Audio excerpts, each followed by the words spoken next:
Diabetic ketoacidosis is an acute, potential life-threatening complication associated mostly with the diabetes type 1. It evolves rapidly, say over a 24-hour period.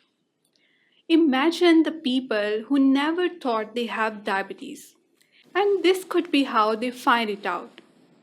It also occurs in type 2 diabetes under conditions of extreme stress. What are the conditions of stress? Inadequate insulin administration, serious infection, trauma, cardiovascular and cerebral vascular accident, or other emergency condition you can think of.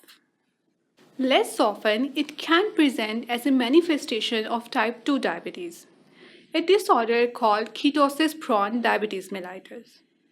Now, since obviously diabetes type 1 is a disease of young, therefore diabetic ketoacidosis is also more commonly seen in young, less than 65 years old patients.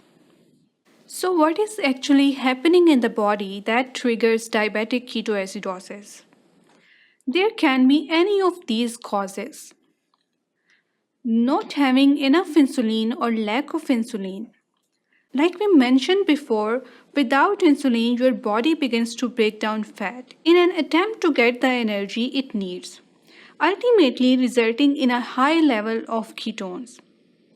It is important to mention here that there are some patients who cannot afford insulin and they might underdose their insulin, and thus this may result in diabetic ketoacidosis.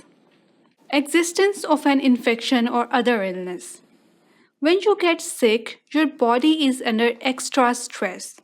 This causes the body to produce high level of hormones that counter the effects of insulin. As a result, the insulin effect decreases. Dehydration, stress, trauma, heart attack, and some medication like corticosteroids and some diuretics or drug and alcohol abuse are some of the other risk factors for diabetic ketoacidosis.